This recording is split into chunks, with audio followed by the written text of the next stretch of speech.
You can talk. Oh, I'm supposed to be talking. Oh, Yeah. yes. Hence the word test. Yeah, the testing. Okay, I got The you. testing And being part. that we don't have any video in the room, it's probably an audio test.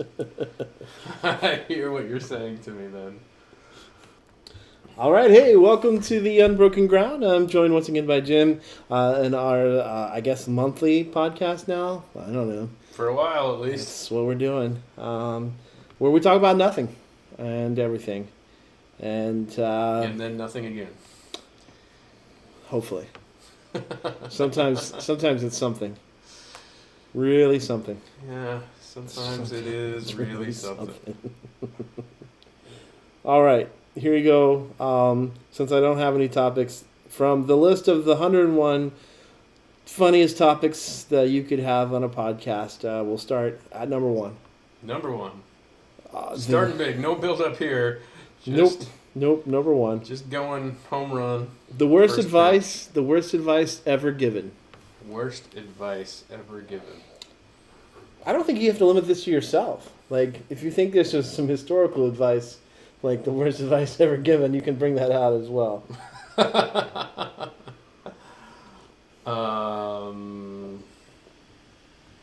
Wow, you brought up history and worst advice. So I guess top of that list is, yeah, Hitler, that's a great idea.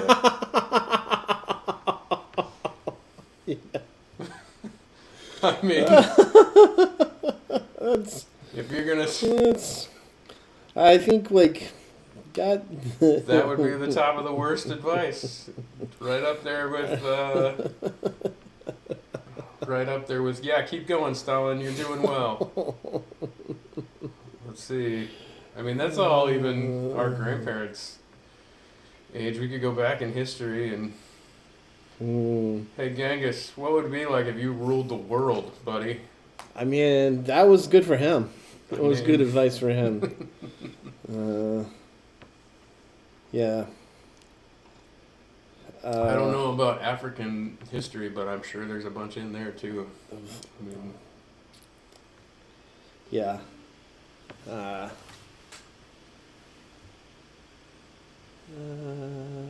No, computer. I don't want to restart right in the middle of my podcast. Thank you.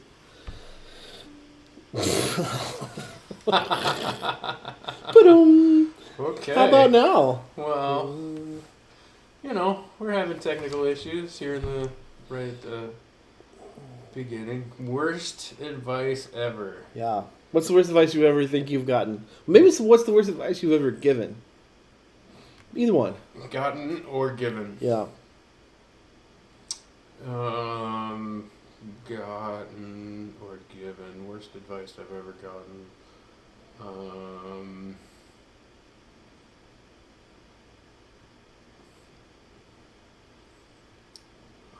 Well, the worst advice I've ever gotten is serious, so I don't really want to. I mean, like, Okay. it's just one cigarette. It's never just one cigarette. It's the worst advice somebody will ever give you. Worst advice I've ever given?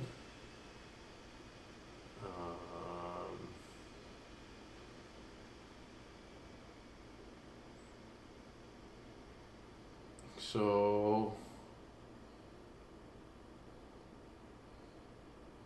that one takes a lot of thought. I don't know. All right. What do you We'll got? come What do you back. got? We'll come back to it. Yeah, maybe I'll think of something. The worst roommate experiences. The only roommate I've really had is my wife. So, Wow, I am not gonna. I'm not gonna touch that one. I mean, I had a roommate in one of my semesters of college, and he was never in the room ever.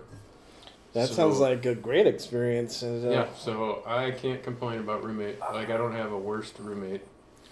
I think, man, I think that I didn't have a roommate only like 4 years of my life.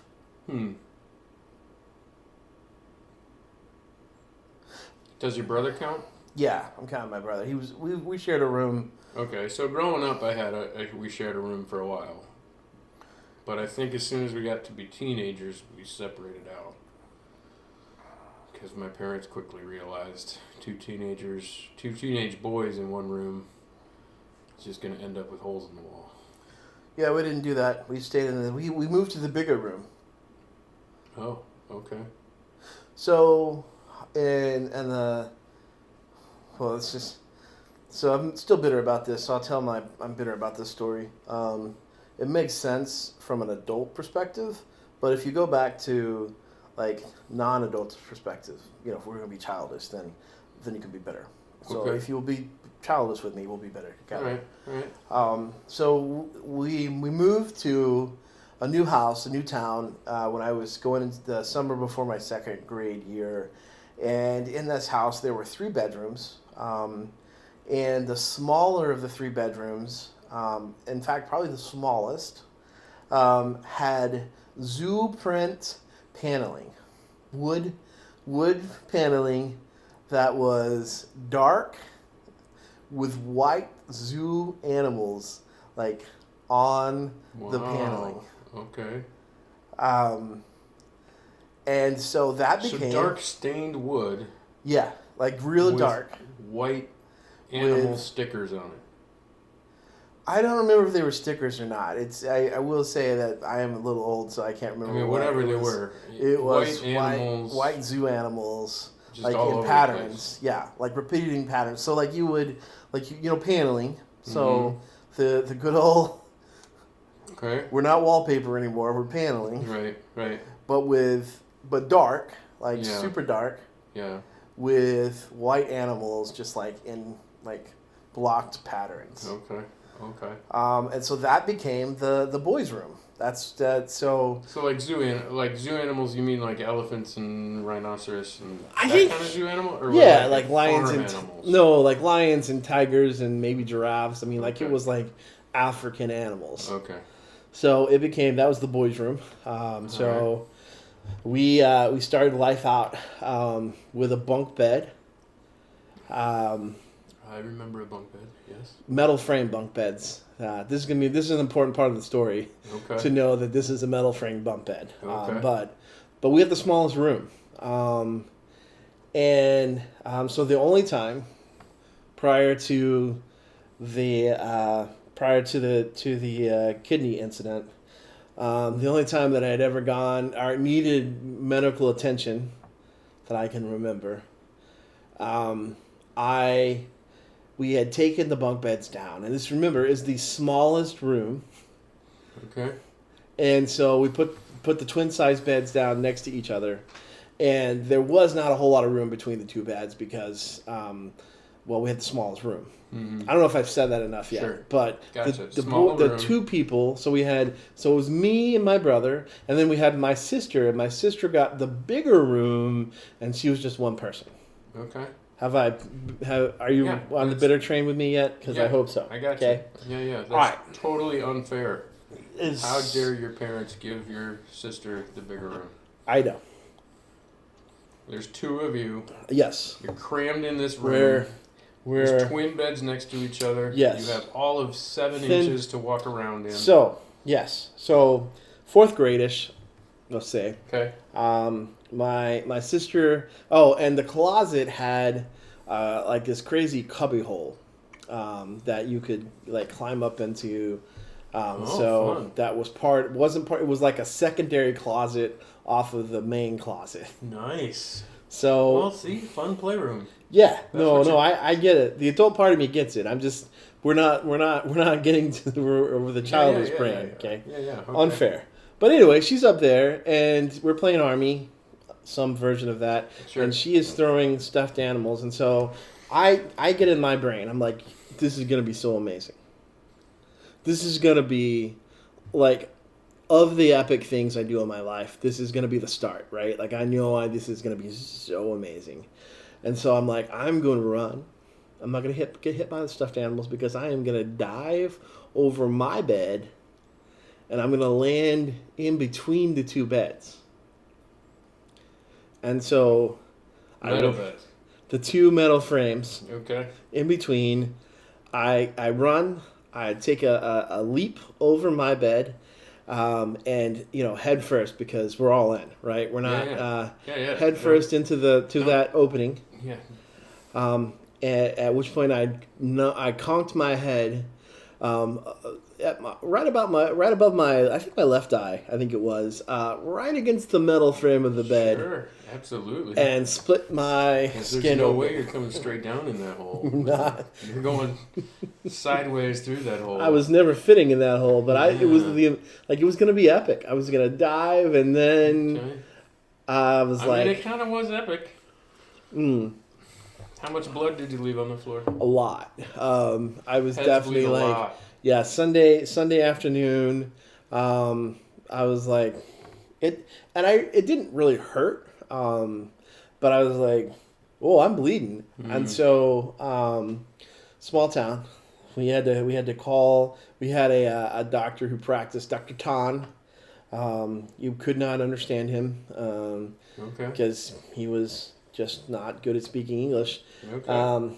Probably a smart dude. He was a doctor. I mean, You got through it somehow. yeah. So we just called him, and so my dad was a coach, so we actually went to the athletic trainer's house for the high school football team Okay. and had him look at it, and he was like, well, I could put some butterflies on it, but it's going to leave a scar. So we called the doctor, and the doctor's like, yeah, I'll just open up my office and he can come in and I'll stitch it up. So I got stitches. Nice. And so, but what only, does that have to do with your roommate, though? I'm getting there. Oh, all right. But only because if we had the bigger room, the beds would have been wider apart, and I totally could have made that dive. And so I'm just bitter about that. But I always, I mean, I see. So your bad roommate story is because his bed was in the way. yeah, Because you made it over your bed. I certainly did. Did I fit in his this- bed that you? Did I fit in the space? No. I did not. No. My head paid But that price. if his bed wasn't there, it would have been the most epic thing Yeah, ever. right. Your sister would have died by way of stuff I- flying Well, back to the probably face. just embarrassment of like he just got out epicked, and she probably would have been like, Oh. I can't do anything epic in my life anymore, and Okay. probably would have just been like, Alright. I've lost all purpose. Sure. I would imagine. So that being said, mid dive, did you throw something at her? it probably was in slow motion. Like I know that like real life really doesn't go in slow motion, but this probably did, and Yeah. I probably like did like a twist and a throw, Yeah. but I don't remember. That was Yeah. it's Well- been a while. So, but all that to say, so my brother and I had shared a room Okay. in the smallest room in the house. Right. Not the smallest room. The bathroom is smaller, so Sure. we had a bedroom Smallest that was bigger, bedroom but in the smallest house. bedroom. Yeah. My sister got that until she went to college. So she's 3 years older than I am. My brother's 3 years younger than me. So for that entire time, she got the biggest room. And then she went to college, and we switched rooms with her. She got eventually. It wasn't instantaneous, but when it kind of became... When it became pretty evident that she was not coming home every weekend, we switched to the bigger room. And so Jacob left for 3 days, and Hannah took over his Well- room. It didn't take long. we did not... my brother and I did not Yeah. like split. We still just Oh, both both moved of you moved to the big you room. just switched rooms. Yeah, Oh, yeah.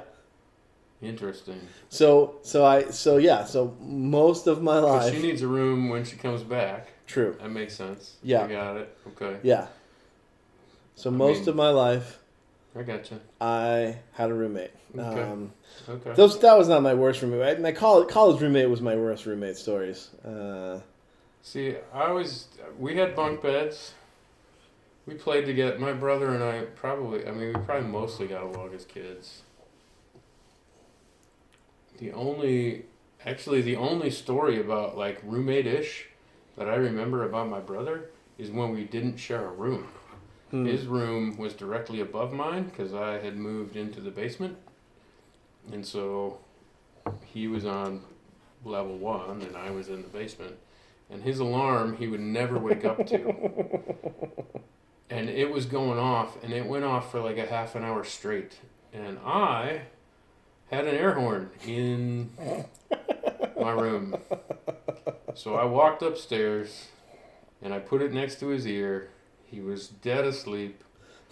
And I pulled that trigger. And I will never forget the look on his face. I mean, it was the meanest thing I've probably ever done to him. Maybe he might say otherwise because we're brothers, so he might have a different memory. But I 100% was done with him like not waking up to his alarm. But that wasn't even when we were roommates, so that was just a brother in my house. Like, your alarm is so loud, dude. You don't ever wake up. Yeah. Yeah. Otherwise, I'm telling stories about my wife, which Probably not a good idea. that's not gonna happen right now. 'Cause No. she's the best roommate I've ever had.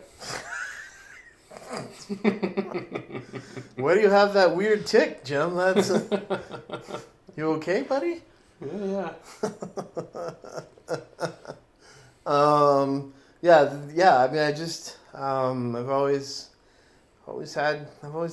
there were like I say, there was like 4 years, maybe 3 years where I lived in my own apartment by myself, and that was it. Most of my life I've had, if not somebody in my room, which most of my college, like I didn't even have my own room because dorm life was like 2 people to a room. Yeah. Well, if I would have done normal life, that's would have been because once again I did 1 semester. Yeah. And yeah, he was never in the room. I think I saw my roommate once or twice that whole semester. Man. I think we were living 2 opposite lives because that was definitely the semester of school so that was UW Oshkosh where I kind of just went to drink. So I think he was actually trying to do school, and Loser. I was drinking. So I think that might be why I never saw him because I was only in the room when classes were happening, and he was probably only in the room when you're supposed to be in the room when sleeping. People were sleeping. When people slept. Yeah. Yeah. Yeah. Man. I for the most part worked out with the roommates that I got, but Do you still keep in touch with any of your roommates? I am friends with one on LinkedIn. Okay. That's it. I don't. What about high school? No, I don't keep in touch with anybody from high school. Okay. I mean, other than just like we're all on Facebook, kind of, and every now and then somebody might post something, but Sure. But you're at least aware of your high school. Some of them. Some of them, yeah. Okay. Not a ton of them. I don't know. You got me beat because I don't think I'm even aware of where people. My wife is the only one from high school that I. How big of a high school did you go to? My graduating class was like 400. Yeah. My graduating class was 77. Okay. So. A little easier to keep track. Is 77. So I knew Some of them. Everybody. I mean, I knew everybody in high school. Yeah. I mean. I get it. High school, I don't remember. I mean, yeah, I didn't build lasting relationships at all in high school. So other than my wife, I guess. Yeah. Which was the best of all. is still the best. Yeah. College. Let's see. College? No. Camp. Yes. I mean, doing a semester at Honey Rock and doing camp together with some guys. That formed some good friendships. Of course, we all kind of span the globe now, so it's hard to keep in touch with each other. But yeah. Camp. Yeah. One guy from college, not a roommate, but in fact, he was much younger than me, but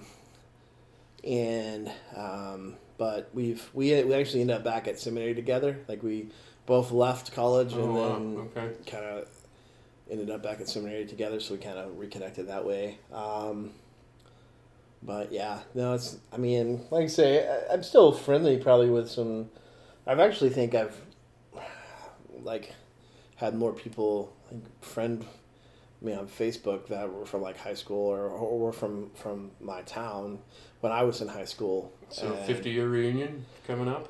Yeah, Isn't it 50 years since we've been? Let's see. Jim, we're not 50 years old yet. Oh yeah. So no. Yeah, that would be very wrong. You haven't turned 50th yet? I haven't turned 50 yet, but it would be 30. That's right? what I was thinking. We were 50. We're approaching 50-ish. 28 would be 30. So we're like, we're like 3 years from our 30th. 28 would be 30. Yeah. Yeah, that would make sense. So, because we would be almost 50. Do you have any inclination to go to a high school reunion? Because I do not.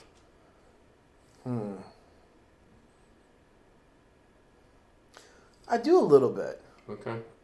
I didn't go to 20. I didn't go to 10. So, I have gone to 0 high school reunions. Sure. But 10's a little weird to go to, I feel like. I mean, I would unless have you're just really gotten married. into your high school crew. Yeah. I feel I don't know. like- I mean, there was definitely like our class, our small town. I mean, I would say like 50% of them still live in the small town I grew up in. Sure. So it was just but I mean, some of them became doctors and they work at the hospital there. Like, I mean, it's my small town's crazy. Like, as it's got a hospital and it's also only got 2,500 people in it. Sure. So Yeah. so some people like left and then came back and,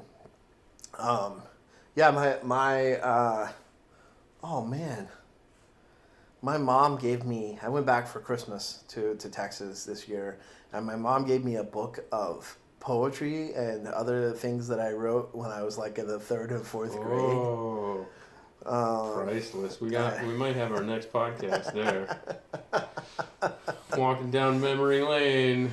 I was obsessed apparently with dogs, Okay. which is a core memory. I know why I don't like dogs now. I don't hate dogs, but I don't need them in my life. But most of my stories was like, and we had a dog, and we didn't have a dog growing up in my family. We had some outside cats. That's what we had for pets. The reason I got off to a rough start after that with dogs was I was almost mauled by a German Shepherd when I was like in the 5th grade. Wow. Okay. My family, so my dad and my mom, their Sunday school class was installing a wheelchair ramp. I think it's a wheelchair ramp or something, some handicapped accessible stuff for a guy in our church. And my friend and I were playing catch, and he overthrew me, threw the ball in the other yard next to me, and so I was like, I'll just go get the ball. And I kind of knew there were dogs there, but I didn't see him, and so I went into the yard, and around the corner came the German Shepherd and just like tore off after me, and I turned around and ran, and just as I jumped up into my dad's truck, it bit, and it literally sliced my shorts open. Oh, wow. Like the back of my shorts. Like there was like a little indention Like, wow. of like not even the embarrassment of like, oh, people saw my underwear. Like Yeah. that was not where life was for me. Sure. Yeah. At that point, it was like I almost got eaten. Yeah. Yeah. Literally, and so like it was probably the fastest I have ever run in my life. It's the most motivated I was ever to run. Yeah. So from that point forward, dogs and I have not had we've just had an okay, like, hey, if you don't try to eat me, I probably will be your friend. All right. Your dog Sadie doesn't try to eat me, so Yeah, she's pretty chill. she just leans on me, and I'm like, go away. Yeah. So, Most people do. yeah, You just gotta tell her to go away. yeah. So, She's the biggest. So, of all the dogs that I've ever known in my entire life, she is the most crotch-loving dog. She will take her face if you sit down, bury it in your crotch. Like, I don't know. She's not smelling. She just like this is where my head needs to go. My face fits. And it's just the weirdest thing. And I don't understand. And we've always tried to like. I don't know what to do about it. Jared just takes it. It's fun to watch Jared just deal with it because he's just like, all right, I don't know what you're doing. This is weird, and so this is what you do. he tries to like push her away and like spin her around so he can pet her, but it's just like, anyway. Yeah. So that's my but that's the worst my dog is gonna do to you. Yeah. She's gonna make you feel awkward. So all that to say that I like a 30-year. I don't know. It might be fun to figure out where people are. I do think that like there's some people because they were so very immaturely as a high schooler. Let's just say my brain was not fully formed yet for sure. Okay. But I was just like, wow. I think some of these people just won't ever do anything in life, and some of them have. Like, I mean, not like they're not Bill Gates or something, but but they've really, the people that I maybe looked down upon or judged because they weren't didn't have the same kind of family life, I think, and didn't have some of the same even just morals quite as a parent. Have turned out to be quite amazing, I think. Cool. Yeah. So it'd be fun to catch up with them. And then there's others who haven't changed much. Yeah, sure. So... well, I don't even know. I mean, like I said, the closest I get to my high school is my in-laws who live in the same city, and so in the same house. But so I do go back to Middleton, but I don't... I mean, I've driven by the high school maybe once since I've graduated because it's kind of out of the way. I mean, it's not in a place where you really intentionally go by. So, and there again, I didn't make lifelong friends, outside of my wife. I think the only friends that actually I would say that I really remember actually have more connection to church than high school. And maybe some of them happen to go to my high school, but that's not really where I identify them. Yeah. Yeah. Because we didn't...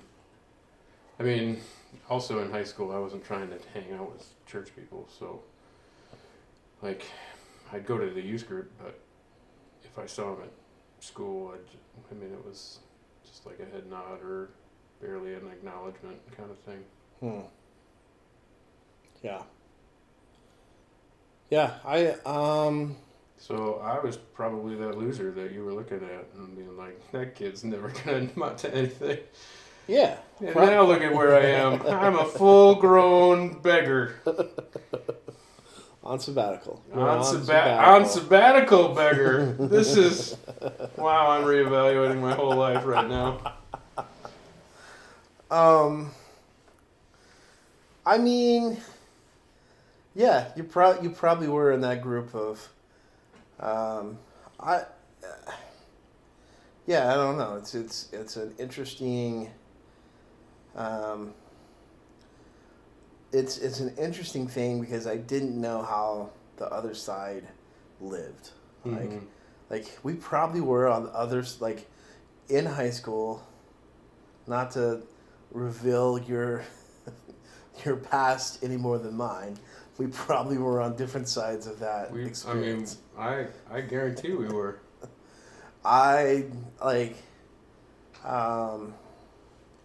Yeah, but I mean, you also like, you also have to realize that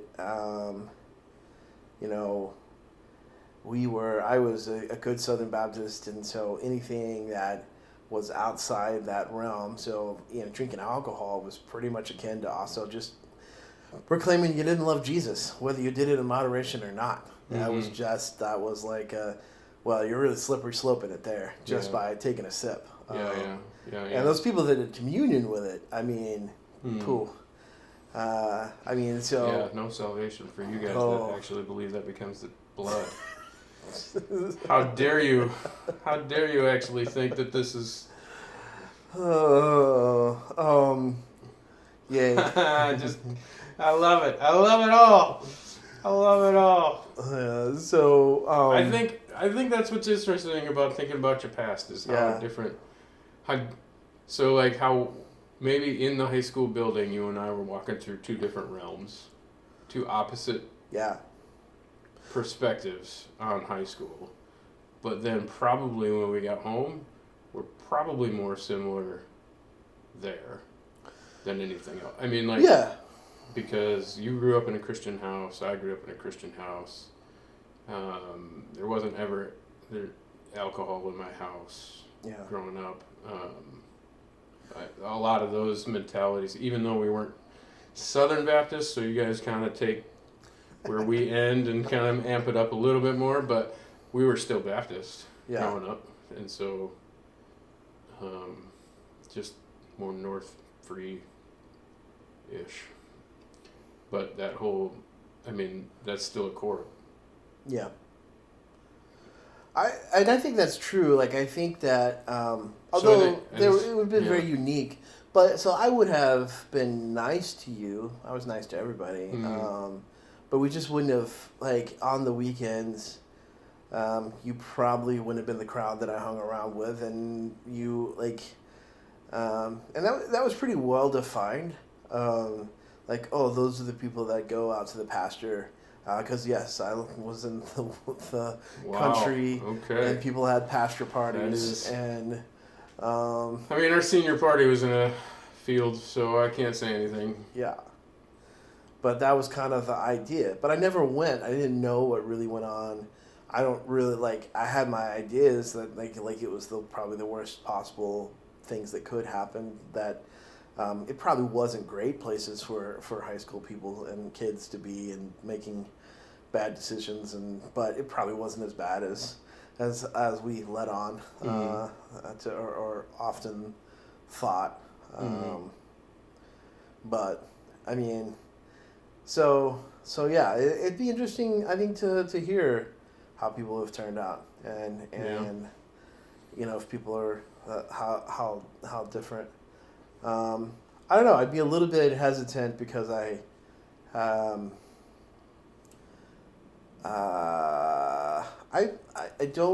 don't know how I would. I don't know how people really thought of me. Like, I was a good kid and I was clearly a Christian, but I was, outwardly for sure. He's a deacon. Deacon? Mm-hmm. Yeah. So your dad's known for church family. Your family was known as a church family. Yeah, but in the South, smaller towns, most people went to one of the churches. Sure. But also in smaller towns, each church, everybody knows what each church is about. Yeah. So you kind of get. We know that those other churches are not.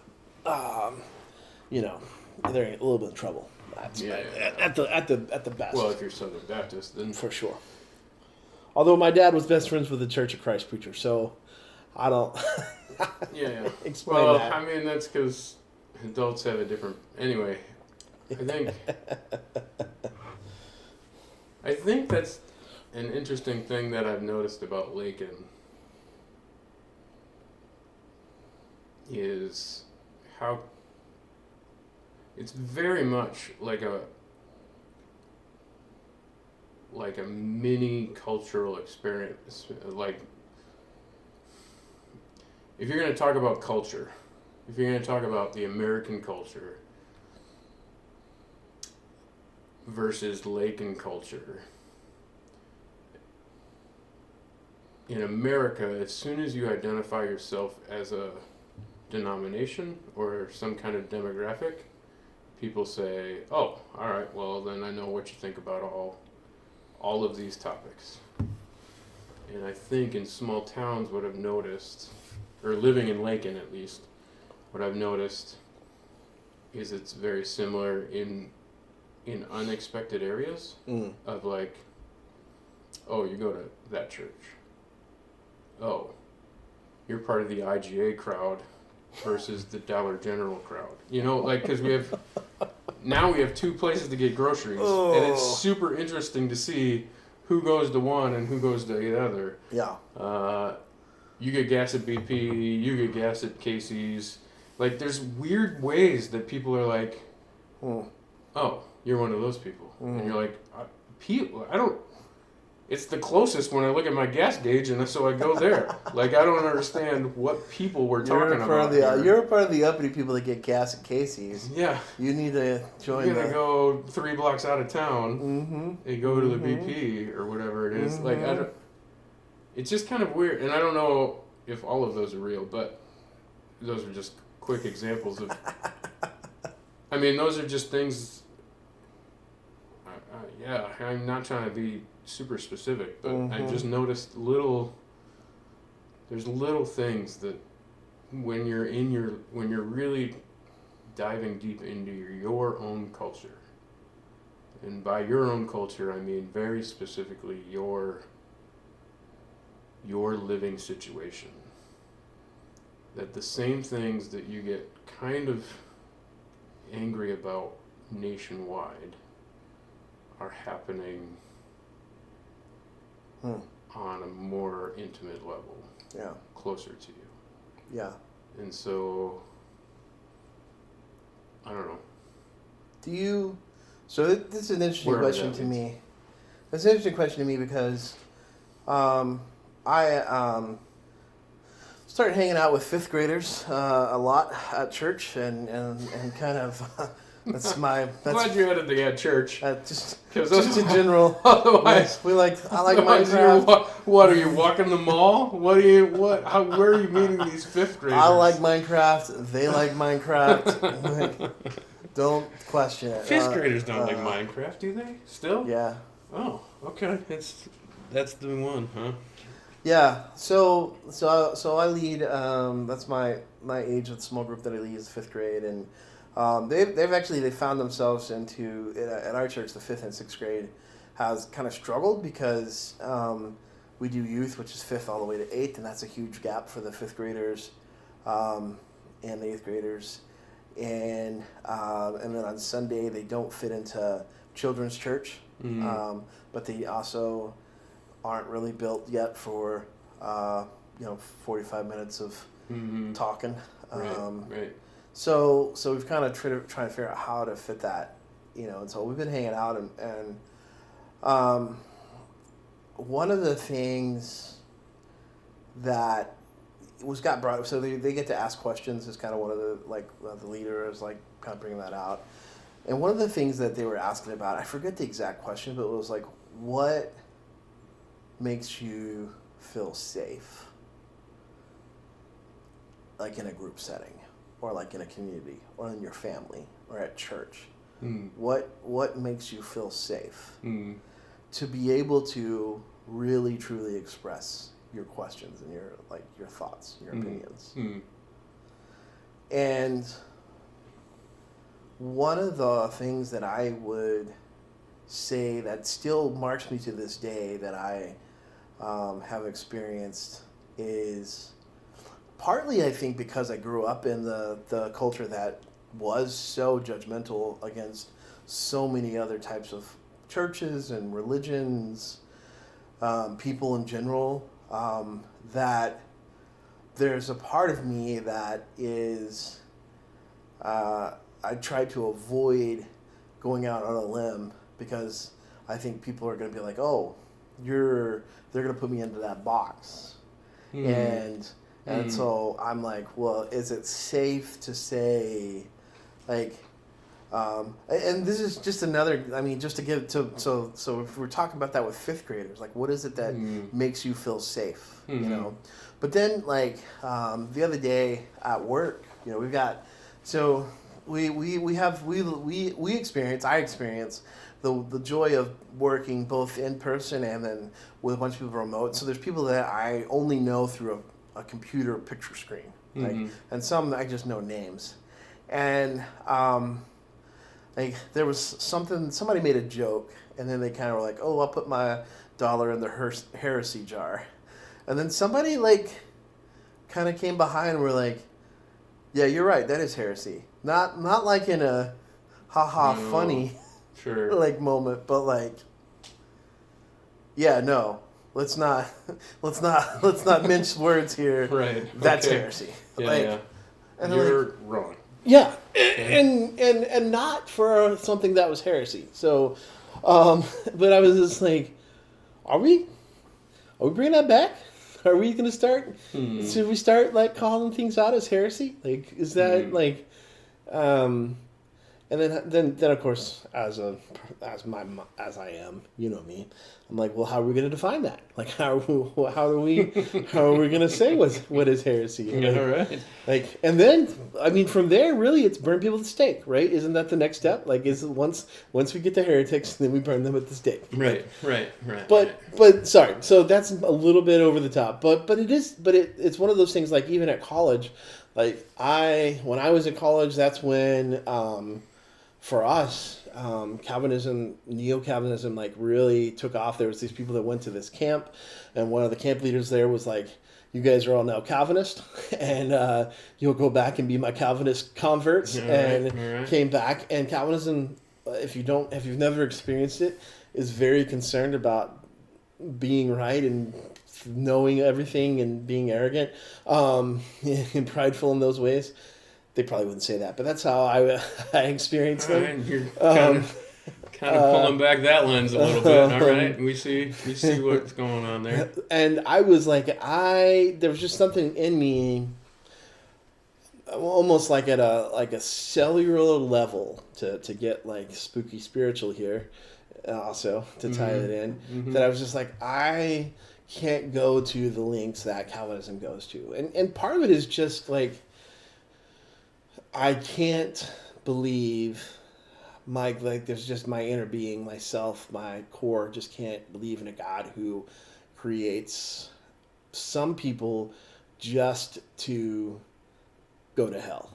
Like, like there was never a chance. There was never an option. You were just created to be sent to hell. To suffer for all eternity, you had no choice. So by you don't subscribe to the Calvinist perspective. Yeah. What you're saying is, if you're just going to take what's defined as Calvinism and to go even more college, like 5-point Calvinism. Yep, tulip, definitely. That's what you rail against, or do you rail against every single one of their points? No, I would say that, I mean, the struggle, right, for all kinds of beliefs and those types of systems is that they at least have enough of a footing in Scripture that I wouldn't rail against all of the points. But what it created was an atmosphere for me that was like, I'm already kind of a go the opposite way just because kind of person. Like, I know that I don't necessarily always come across that way, but I'm kind of, that's like, I was a hipster before hipsters were cool. Okay. Like I was like that kind of like contrarian, like, okay. And so, I mean, psychologically, like if I'm going to psychoanalyze myself, which may or not be a good exercise, but we're doing it here anyway, because what else are we going to do on a podcast? I mean, nobody else is here to stop us. Yeah. So I would say that, like, I was already contrarian. Here comes this group of people that are like, we know the truth and the one truth, and we have all the truth. And immediately I was like, no, you don't.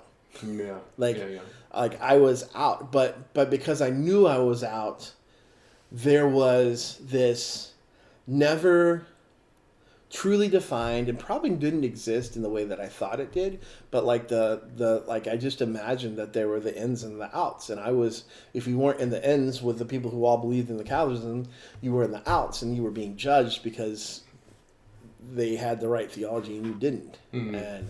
And I was like, screw you guys. I have the right theology. You guys are wrong.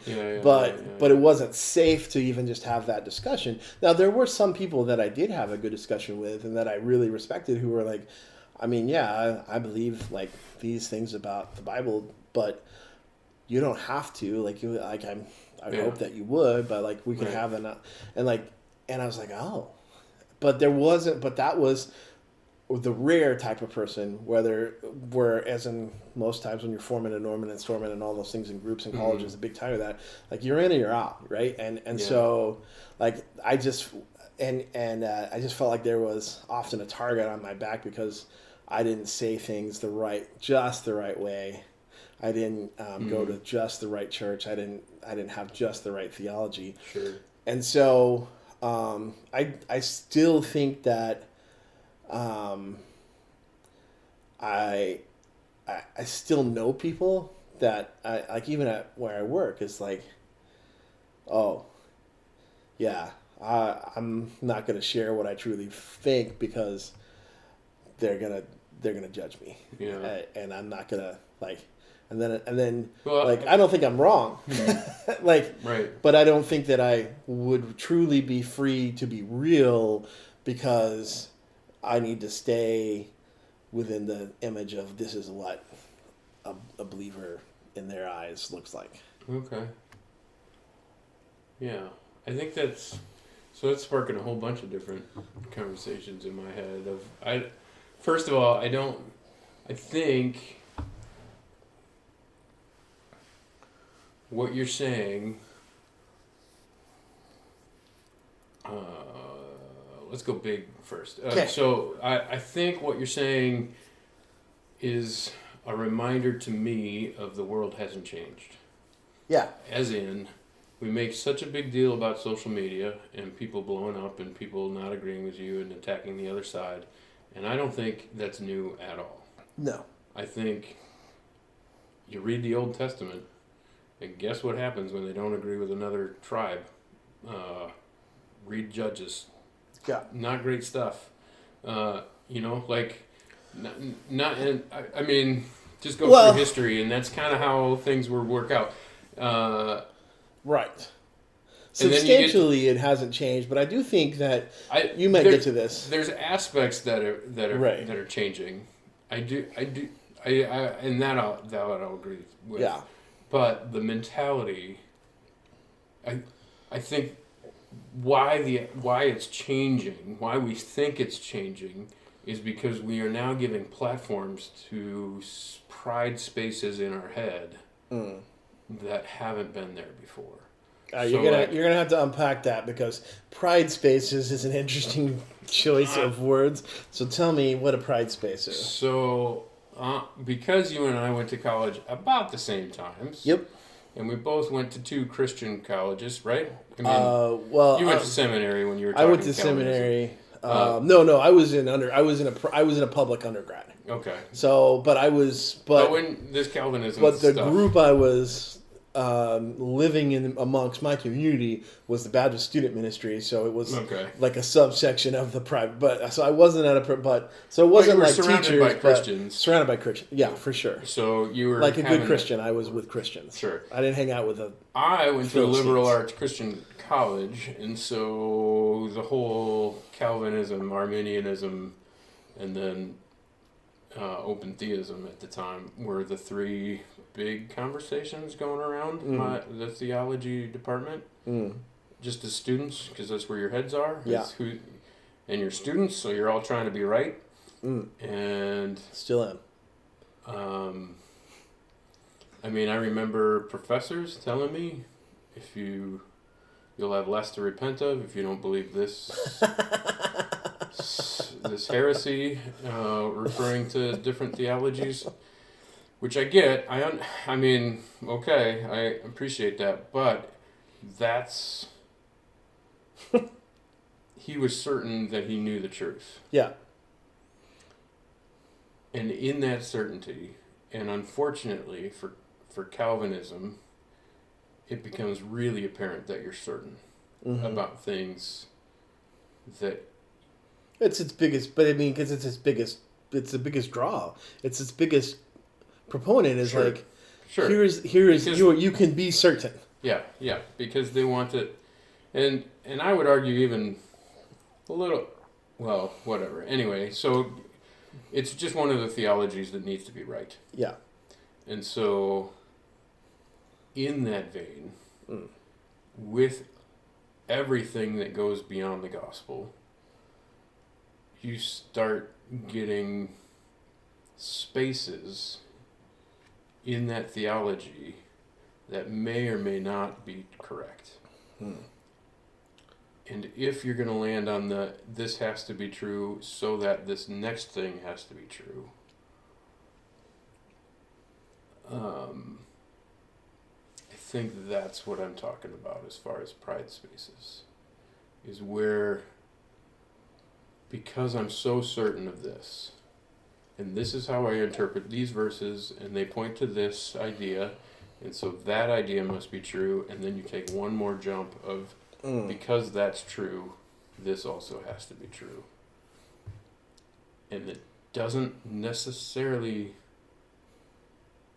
have to be like that. But your theology and your certainty makes it that space. Yeah. And so I think because of those pride spaces, and because people are unwilling to give up those points, it's I shouldn't say that. It's really hard.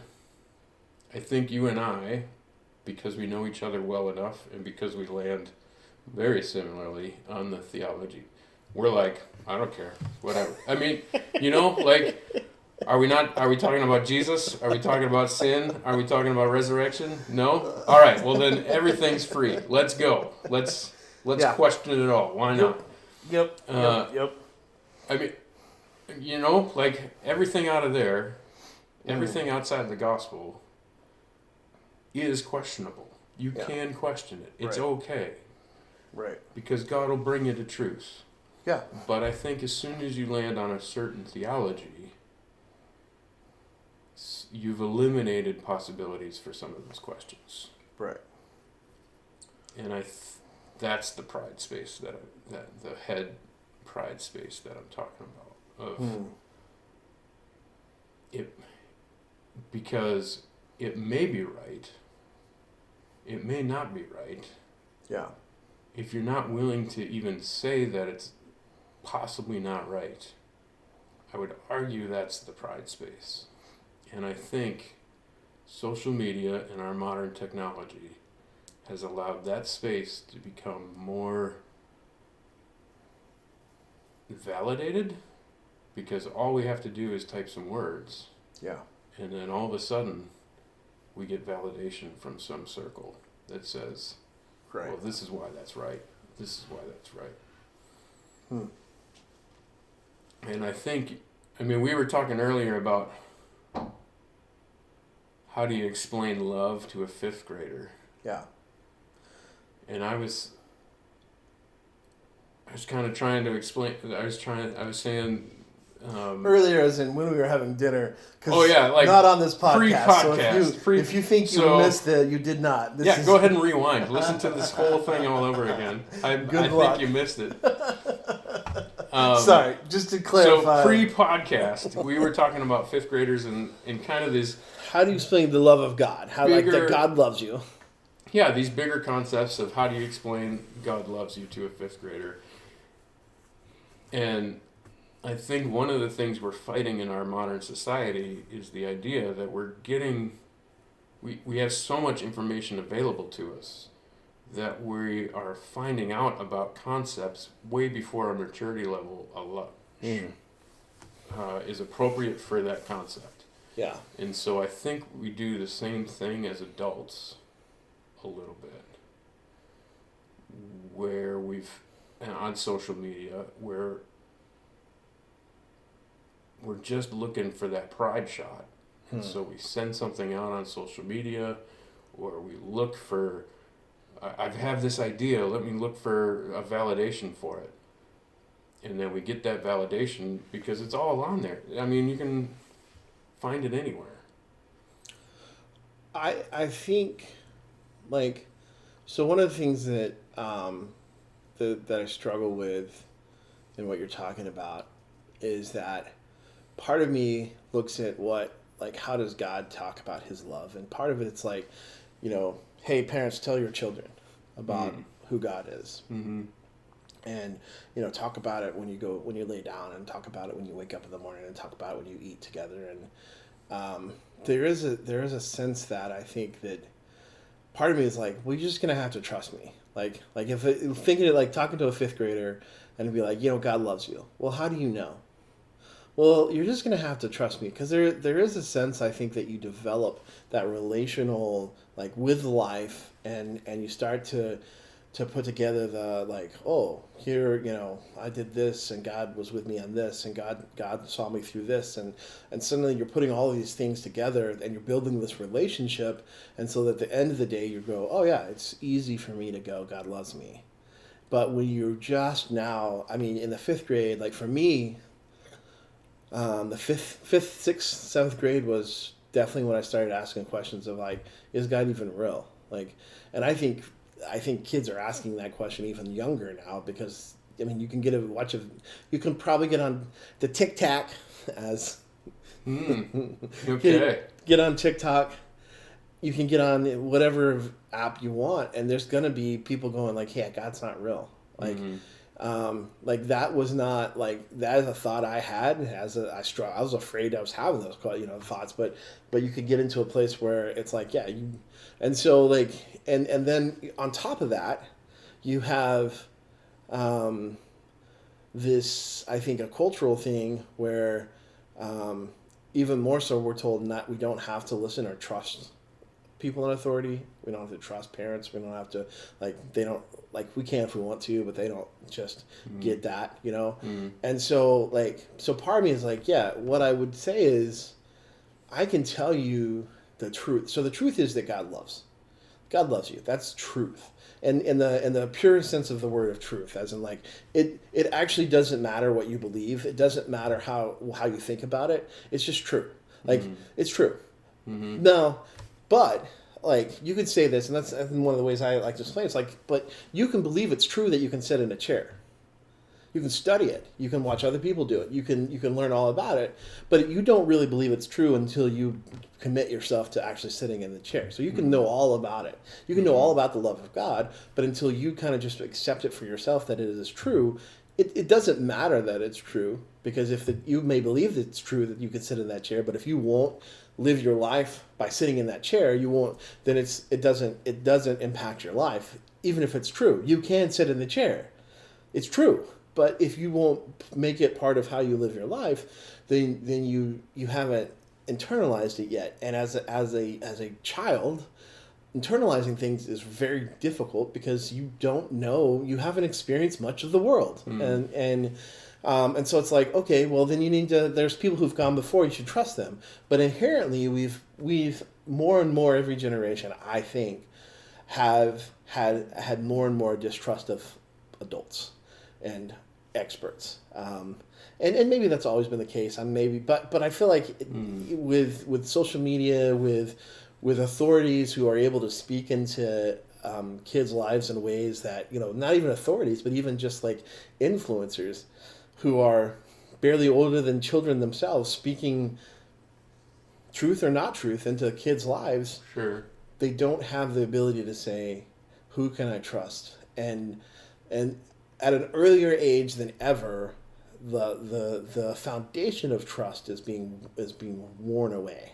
And then on top of that, you have parents who make mistakes and who don't parent well and who don't love well, and that just throws in a whole nother, like, I mean, that's always been the truth. That's not new, but that it just creates this concoction, I think, that it's like, my best answer is, like, God loves you, and you've got to just trust me on that. Like, if you don't feel it, if you don't understand it, if you don't, like, if you feel like you don't experience it, then then you will. You're just not there yet, and you got to trust me in that. But if you don't trust me, if you don't have anyone to trust, how do you move into that?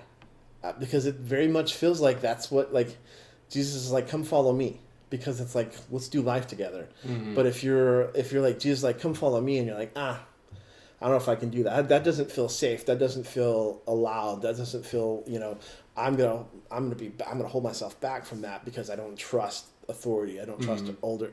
Like there's a crisis, I think, that happens in that, and to me that is a big part of, like the anxiety and the stress that our younger kids are going through, is that they're being asked to think through and figure out, like, life at a much younger age, and then to even be like, give them the freedom. We talked a little about this, also not on the podcast. So if you want to get in the pre-podcast, you got to subscribe to our Patreon. That's not a thing, but maybe it should be. If you think that should be a thing, tell me, and we'll create one. Call. I like coffee. You can come meet me for coffee. We can have a pre-podcast. But to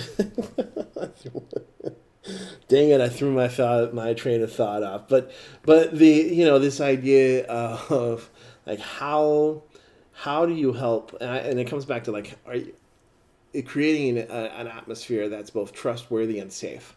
Yeah. I trust that I'm safe with you. Yeah. Whatever I might believe.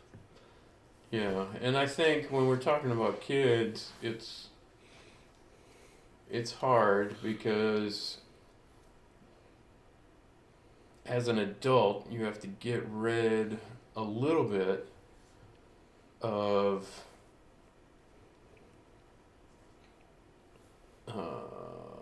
no, that's not how I want to say it. You have to focus on the fun level for 5th grade. Yeah. Because they're not, you have to feed in a little bit to their childlikeness of, we're just playing. Let's play. Like, most fun is what's going to get my attention right now.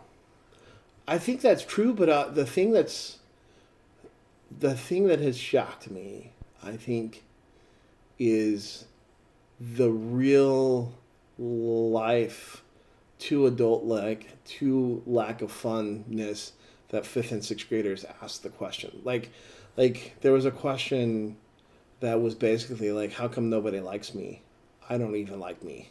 Like, and you're like, why are you like, you're too young to even care. Like, right? Like, sure. Like you shouldn't care because you are just a kid. There's so many thoughts I have with that statement of, now that I'm going to blast social media. Yay! We're old people blasting social media. This is so unexpected. I know. Okay, but I mean, go ahead. Fulfill the prophecy. I mean, unfortunately, when you fill your head with reels, sure, when all you're watching is 10 seconds of life, when your attention span, if you're watching a reel and after 4 seconds nothing happens, you're on to the next reel, it changes the way your brain is processing things. Yeah. And so when you actually put down that phone,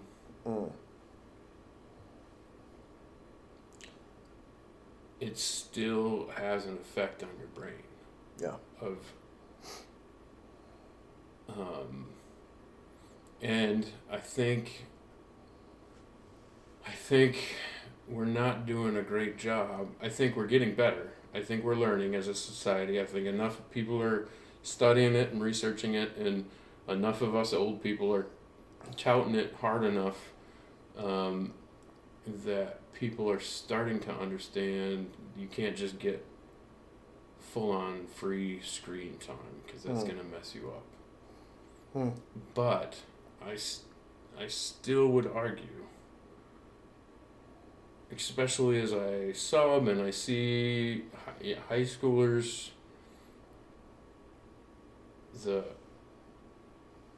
the effect of phones and just that immediate, I've got to pay attention to either this game or this social media. It doesn't, either one, or these videos, like whatever, that consumes your brain. And your thoughts and what you want and how you get pleasure and and I don't think a fifth grader is aware of any of what's going on in their head. Sure. And so I think, unfortunately, all us old people, and I'm sure this happened I'm sure when any technology advanced, I'm sure this is what all old people were like. These books are going to take away all the free time. They're not going to work in the fields enough, or what? I don't know what previous generations would say, but I think it would sound very similar. Yeah. And that's not to negate the validity of, I think we're just thinking less. I think there's self-disciplines that you can teach yourself, and there's disciplines that you can teach yourself, or mentors that you can learn from amidst all of this technology to process and get silent time and to kind of refocus your head. I think what it, to me, it comes down to is that more and more we are muddy on what the point of life is. And we don't have the guardrails for like the community of this is what life looks like. And so when it becomes so, and also pre-podcast, but bringing this up, like I think it's super important, is that because there are virtually, we're telling people that you can do whatever you want, just do what makes you happy, that we're actually not good at that. Like there's studies that show that the more choices you have, the more options you have, the lower level of happiness you have with a choice that you make, because of the opportunity cost of that you didn't choose. But if you don't have many choices, like it goes up, because you're like, I'm glad I made this choice and not that one, mm-hmm. because most of the time. And so we think I think we assume like more choices, more freedom, more consumerism is better, but it actually isn't. And so like to me it comes back to like what's the point of life? And so I think Jimmy, I know you're doing Sunday school about calling, so I think I'll ask you to throw some of that in there. Mm. But for me, like I've been writing my blog. One of my New Year's resolution is to put out a blog every Sunday. I don't know if that'll happen, but I'm not doing my podcast every Sunday, but I'm going to try to put out at least a little bit of my blog every Sunday. Patheos.com, The Unbroken Ground, check it out. But I've been writing about... subscribe, notification button. Not a sponsor. Well, kind of. But looking for some. But I've been writing about, so what I've been writing about is just like, how do you have faith in 2025? Mm-hmm. And part of me is like, but why even have faith? What purpose is faith? Like, what is, and to me, faith is so that we can live to be like Jesus. And faith is, I believe, our foundation for what we believe. What we believe shapes what we see in the world. What we see in the world shapes what we do in the world. And because we're talking about attitudes and perspectives. But faith is, in and of itself, is the purpose is to be like, why are we here? And to me, like the faith is to say is that I want to live my life like Jesus. And so the purpose for like that I'm coming back to, that I think that I still haven't figured out. So I'm not saying like this is not me being like, hey, I've finally figured out how to do life, but I think it's just this reminder, 2025, my reminder of the point of life is to live, is to be more like Jesus. Like, why are you here on this earth? To be like Jesus. Like, I mean, if you want to go back to the traditional catechism, it's to know God and make him known. Mm-hmm.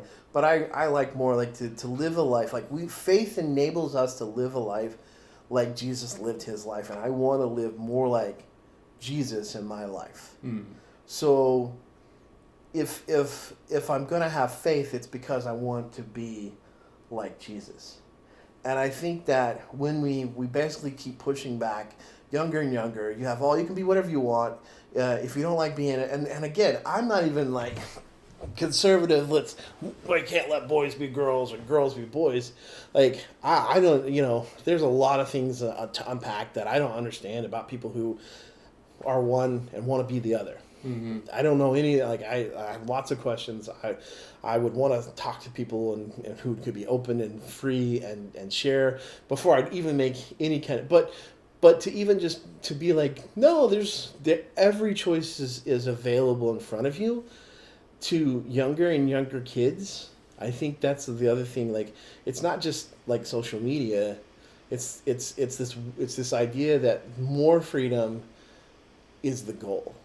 And like, to push back against that, I argue less freedom, because I actually want to come underneath the rails, the yoke, the guidance, the teaching of Jesus. I want to be less free, and that actually will make me happier. But the world, the way we look at it, what we proclaim, is like, that's not true. Yeah, and I think what you're saying is why I'm excited about possible revival of the Christian faith in American society, because I think we're getting to a point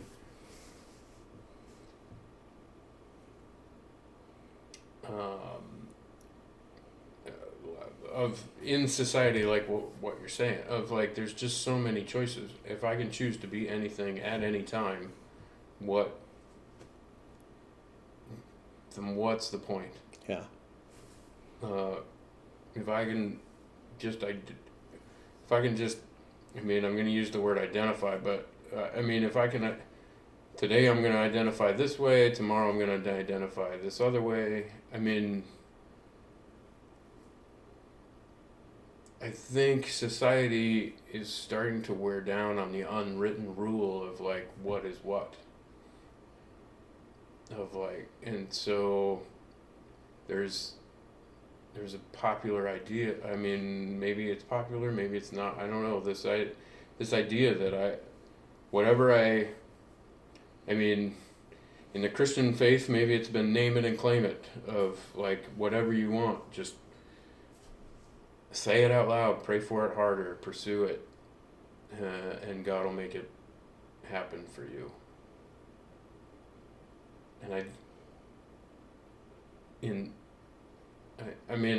don't live enough in the non-Christian realm to know what that looks like. I can assume it looks like, I don't know, the weirder you are, and the more comfortable you are with that weird, it's okay and accepted, and congratulations, you're comfortable in that weird deal. Like, okay, let's celebrate that, I guess. I don't know, but that's kind of what it feels like. And so I feel like I think that is just going to direct the whole of society to a point of like, to that question of, so what, why do I get to identify as anything? Why, if name it and claim it is real, and I got there, what do I got? Oh, I got to redefine my name it and claim it now. Or the flip side of that is, if name it and claim it is real, and it doesn't happen, and it happens the opposite maybe of what I thought was going to happen, what do I do with that? And I think the only place you can turn when you get to those spaces is the idea that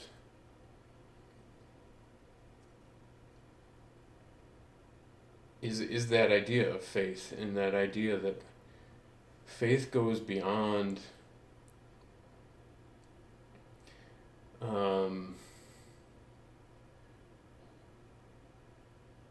I guess faith is this idea that it gives us the freedom to be in the now, because our faith in Christ allows us to know that He's conquered the future. He's in control of whatever happens, and He's redeemed the past. So whatever's happened in the past can stay in the past. That can educate me about my present moment, and that can maybe guide me in my present moment. But it doesn't have to determine what happens in my present moment. And so I think faith is that opportunity to be right in the now. And I think that's where we obey, where our obedience happens. I mean, Yeah. Well, because I think even when a fifth grader is asking those big questions of how do I know that God loves me? Why would God love me if I don't even love me? What even is love? My parents say they love me, and my dad only sees me 3 times a month, and yeah. my mom is a drug addict. Yeah. Right. And so, yeah. What does that even mean? Yeah. Callie and I talked about that because we were trying to define. She was like, "Well, I talk about how your parents love you," and then you go, "Okay, well, what about the kids who don't have parents that love them?" So because it has to be, because I'm like, no, I'm trying to get to a universal place that it's true regardless of whatever situation you find yourself, because God loves you is even beyond that. So how do you then explain that? Because you're going to get up to somebody who goes, oh, this person doesn't love you. Yeah, and I would argue that I don't think you can explain it on a universal level. I think that's the whole thing about God's love is there's not there's a faith aspect and there's a true aspect to it. Yes, God loves you. Yes, His will is for everybody on the planet Earth, to accept Christ and to be with Him. Yep. That's His purpose. Yeah. However, it doesn't seem to work out like that a lot. Yeah. And so I think regardless of whether you're talking to a fifth grader or even an adult, I think you have to get below that question. I don't think you can answer it for the room. And I think that's why we ask those questions all the time. I think that's why even as an adult I go, God, do you really love me? I mean, really? I mean, why is this happening to me if you really love me? Yeah. But and that's where I guess I would where I push back on some of that though is that I think that I would go to the idea that God of the Bible, as he reveals Himself in His Word, is that He is a God who loves. And so, that's where I'd say at a truth level, that's where we go. Okay, I can accept that. Now, we may not live that out, we may not understand that, or we may not have an example of that, or even be able to grasp that, right? Like God is, it's the same thing as saying God is omnipresent. Okay. It's true. Yeah. I can't grasp that, though. I have no concept. I feel like I have a little bit better concept of love because I feel like I've been loved before, so I know, and I feel like I've loved things, so I kind of can have that. But my experience doesn't necessarily nullify the fact that God is love, whether I experience it or not, whether I experience love. True. There's some truth there. Yeah. So can you build your life on a truth that you may not be able to experience? So, for example, He is omnipresent. He is, he is loving. He is like, can you believe, even if you don't necessarily, can you base, I guess, even if you don't yet fully understand and believe it? Because that's why it's like, Absolutely. right. So that's why it's like, but the baseline then I'd say is to be able to express that these are true things. Like this is who God is. Yeah, I don't think I'm not saying we don't say that God loves us. Sure. What I'm saying is I think when people ask those kind of questions, whether they're in 5th grade or an adult, they're coming from a personal space. Sure. Yeah. And so they want, and I think one of the biggest reasons we feel like sometimes we ask those questions to people and they give us an answer and we're let down is because they answered it with facts that may be true, but they're not intimate. And so I think a lot of times that 5th grader is looking for, or even as an adult, is, and this is where I get frustrated with maybe the mindset of a 5th grader, because in order to get there, you have to get under that question. And you have to get to the, why are we asking me that question? Because they could be questioning the concept of love. Sure. They could be like, look, TikTok tells me love is giving diamonds to people and cars and stuff, and I don't know what that even means. Right. Or TikTok is telling me that whatever. I mean, all of the dangerous things that you could learn online about love. Or they could be questioning, I mean, like there's just a lot of different individual avenues that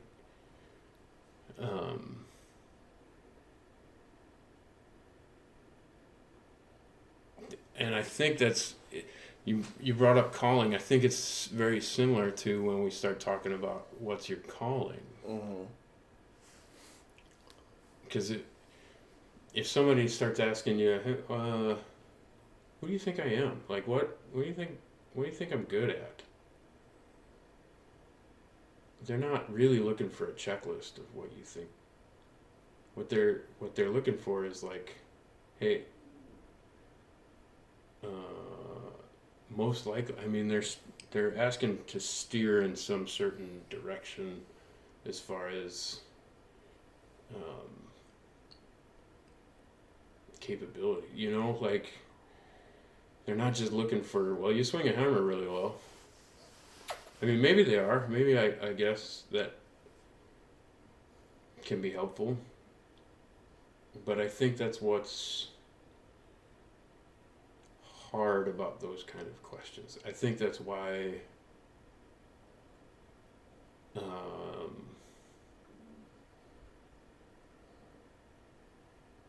and the other fun thing, I guess, on a totally different thought, just 100% just shifting gears into like maybe even a different vehicle.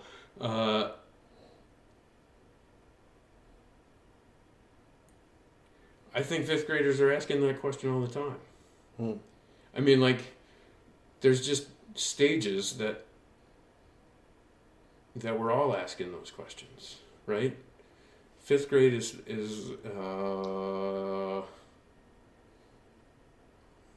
what is that? 11-ish? Yeah. 11 years old? Something like that? Somewhere Probably in there? 10 to 11, yeah. 10 to 11? Yeah. I mean, fifth grade, you're just starting. I mean, you're just starting to realize that you're in charge of your homework. You're just starting to realize that there's consequences to not doing things. You're just starting to realize that, like, some of the foundational stuff in life. Mm-hmm. And like you said, that's, I mean, I don't think I was thinking that deep at 5th and 6th grade. 5th and 6th grade? I don't even remember 5th and 6th grade. Yeah, I mean, like, I definitely, 7th and 8th grades for sure, but I mean, yeah, I think 5th and 6th grade, I was like, well, I'm just a kid. Like, I mean, I didn't 5th think and 6th grade, I genuinely don't remember being 5th and 6th grade. But, I mean, by 7th and 8th grade, yeah, which, I mean, if they're in the same crowd, this is the direction they're going. By 7th and 8th grade, the most important thing to me was how I appear in that group. And, I mean, that doesn't mean that I was trying to be the cool kid, but I wanted to be at least be accepted or acknowledged or not transparent, like not just invincible in the group. And so, well, it's that validation that you can be liked and or loved. mm-hmm. That that we still, like, yeah, as adults we still, I think, wonder about that. And you know, is so much of motivates what we do, whether it's buying a certain type of car or you know, making sure that people know the house that we have, or I mean, and I'm not trying to diss those as like, oh, those are the vain things that how dare people do that. It's just the ways that we, you know, and then on the flip side of that, like we join a political movement. You know, like, we hate the same people you hate, so look how good we are, and look, we're likable, and we belong, like, and you belong, and like we still, and I think that we, that anxiety and that stress, because we struggle with that, gets pushed down subconsciously a lot of times. I would even argue, down younger and younger, and so people that are, you know, kids, and they see that, and they live out what you live out, but they just don't have some of the maturity. Not that a lot of adults are mature in their emotional dealings with things, but they don't have some of the maturity and even some of the brain power to be able to formulate why they have those questions and thoughts. And that's why I think you get back, why are you asking this question? And you know, can they really get that deep yet? Like, do they even understand? Or is it just more of like I don't know, there's a pit in my stomach, and the question that and what gives me that, or what stirs up that pit, is to say, like, how do I know if people love me? Like, that's what starts things riling. And so I don't know what, you know, what does that even mean? Why am I asking that? I don't know. Like, I think there is a little bit of that too, but I think that it is because we have been given so much freedom that we've been told that you can do whatever you want with life, and so we feel purposeless, and we feel like we don't belong, and we feel like we don't. And so that's why I think, you know, I think we joked about this earlier, maybe on the podcast, I can't remember now, but that's why when I was in high school, late high school, early college, The Purpose Driven Life came out by Rick Warren, sold millions of copies, because people were like, yes, I need to be told and reminded that I'm here. I do have a purpose. And I think that, you know, one of the things that one of the downsides, and also could be one of the upsides of social media, but one of the downsides is to make people feel like they don't have a purpose because they don't have that kind of life. They're not influencers. They don't have that and they don't have that ability to do that, and so they're like, what is my purpose? And again, I think it's because we have so taken it away from what our actual purpose of, which is to know God and to make Him known, that we hold on to whatever we can find. Hmm. And I think that, like, last year I went to winter camp about this time, and I went with some high school kids, and I was like, if you could change one thing about yourself, what would you change? And 2 out of the 3 people I was talking with, they were like, I just want to be rich. Like, if I could just have more money. And I was like, well, you guys know that, like, money doesn't buy you happiness. And they're like, yeah. But I just think it'd be good to be rich. Like, and they're not even, like, poor. Right. Like, we're not talking the people who are exceedingly poor. I mean, we're talking, middle class, well-to-do, upper class, middle upper class, and they're like, I just think it'd be better if I just had more money. And it's like, but that wouldn't, like, it doesn't actually solve anything.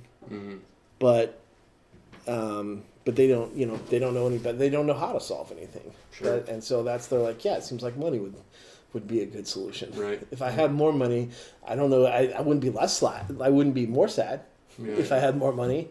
But arguments in there, but that's okay. As the poets of our day say, more money, more problems. Yeah.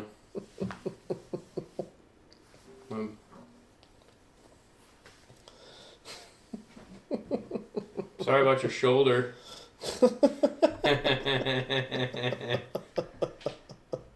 Hi, Callie. You gotta work on these ligaments. What else? This is the first time ever Callie has spoken on a podcast. It is a moment in history. My body is falling apart. Take me to the pasture. So I don't even know what that means.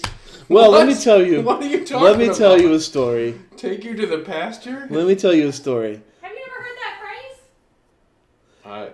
Do you know? Not that I know of. Do you know? Well, Do you know what this they? phrase? Say it, Paul. Do you know what they make glue out of? Horses? How does everybody know that but me? I never knew that. Paul, what'd you say the other day?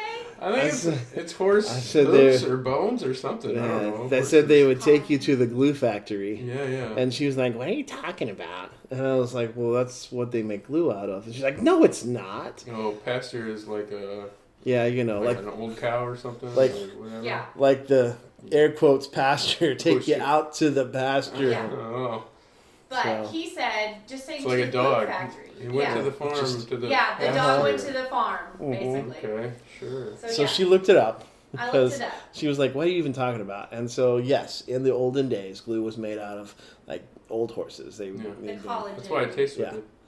It's why it tastes so good. I don't know about that, But now it's not made out of that. These It's not. days, glue's not made out of horses. Yeah, it's made out of like sugar and other things that are tasting good. oh, it is really cold in here. People. It's made out of people. It's people. Soy and green is people. I saw a soy and green billboard. I don't think people understand. Oh man, that's a deep cut. We're really hitting our audience here. That's when way you're- old. That's when you're- before. That's my teacher. I remember a teacher bringing that up in When your daughter maybe 5th grade. when your daughter actually. listens to this and was like, "Dad, what are you talking about?" You'll have to explain most of this. Maybe that'll be the next. I wonder if it's on Netflix. We'll have to search it up. It's people. It's people. Tor- Soy and torture our green is kid. people. Dad, this movie is so slow. Yeah, it was made like 100 years ago. Speaking of old movies made 100 years ago, over Christmas break, my dad and I, we always quote the young Dr. Frankenstein as Okay. some things from that. Callie had never seen it, so I think I've seen it once. my dad got a shirt that says Abby Normal on it. and or Abby something, in reference to the brain that got put into the monster, and so I was like, that's really good. I need one, so I got one. They bought me a Christmas. I've got a Okay. T-shirt that says Abby Normal, Okay. and Kylie had never seen that, but now she can't say that. We watched that movie, and now she Oh, nice. understands. She doesn't quite. She gets. She There were doesn't, so many questions about that movie that I just didn't understand, and Paul was like, "You don't have to get it." I'm like, "I know, but like, I don't get Wait, it." you were trying to understand the movie Young Okay. Frankenstein? Yes. Like, understand it? Like. You didn't why- just laugh at the whole thing? No, I had questions. No, she wanted me to The whole explain. point is just to laugh at the whole movie. There's no questions in that movie. She was like, hold on. I'm starting to sense some plot holes. Can you explain the plot holes to me? And I was like, Young Frankenstein? yeah. I was like, no, there's not an explanation for these plot holes. And she was like, well, why not? And I was like, because that's not the point of the movie is to make fun of horror movies. They're making fun of the horror movies. It doesn't have to have a plot that makes sense. Because she's like, well, why does this girl end up with a monster? How does that even make sense? And I'm like, where did she even come from? And it's like, Those are all valid questions. At least I didn't make you pause the movie like I normally do. I usually make you small, pause things. Huh. small Young miracles. Frankenstein. The young, so yeah, Interesting. yeah. Okay. Questions about Young Frankenstein. Questions that are like, well, I mean, it's the questions that like they are writing satire to make Right. fun of all the old movies that existed in the world of like horror movies. Because she's like, well, at the beginning, he's like, my grandfather was a quack, and I'm never gonna. And she's like, why did he change? Like he just read a book, and it's like, yeah, I don't know how to explain that to you. So, but yeah, you could put that on the list. You and your daughters, you guys can check out Young Dr. Frankenstein. I mean, yeah. Huh. So, but My we're kids also are old enough. They could probably handle it. We're also old enough. It's a '70s movie, so there's some shady There stuff are in some. There's some There are moments. some things that are hinted at. Not as bad as some of the other.